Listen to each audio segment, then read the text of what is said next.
to keep from offending the Jewish Christians. Well, in Antioch, two tables were established. One was the kosher table, and the other was the Gentile table. Paul ate at the Gentile table, although he was a Jew. He ate at the Gentile table, although he was a Jew. He ate with the Gentiles because he taught that whether you eat meat or you don't eat meat makes no difference. Meat will not commend you to God. When Simon Peter came up to visit Paul in Antioch, it was a new experience for him because although converted, he had never eaten anything unclean. Remember that Peter told the Lord on the roof in Joppa before he went to the home of Cornelius. He had a vision of heaven opening and a sheep being lowered in which were all kinds of unclean animals. And there came a voice to him, "Rise, Peter, kill and eat." But Peter said, "No, so not so, Lord, for I have never eaten anything that is common or unclean." And the voice spake unto him again the second time, "What God hath cleansed, that call not thou common." Acts chapter 10, verse 13 through 15.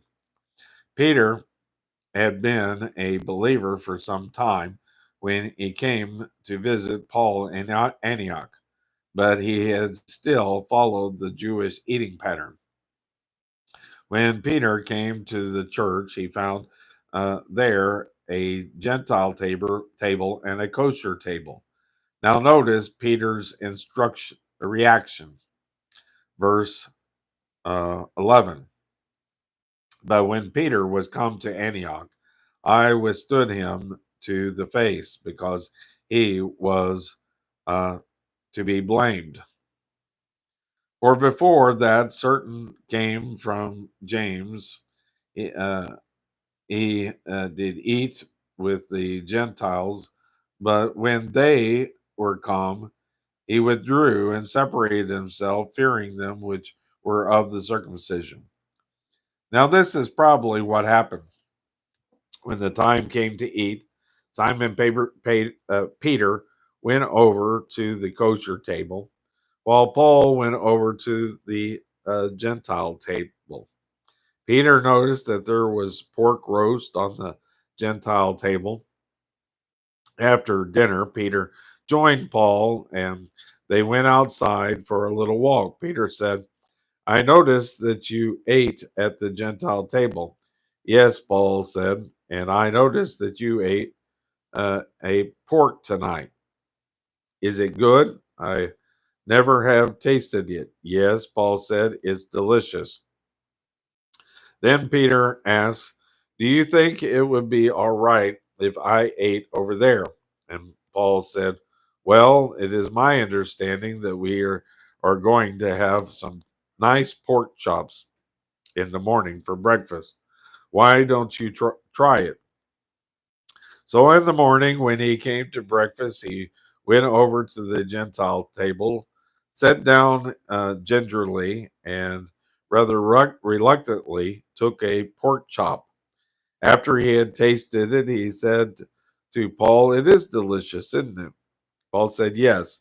After all, under grace, you can either eat it or not eat it. It makes no difference. Meat won't commend you to God." So Simon Peter said, "I'll be there tonight, and I understand you're having ham tonight. I want to try that." So at dinner time, he starts rushing for the Gentile table when he looks over and sees some of the elders from the Jerusalem church who had come to visit also. So Simon Peter went all the way around that Gentile table, went over to the kosher table, and sat down like a little wimping puppy. Paul saw him do that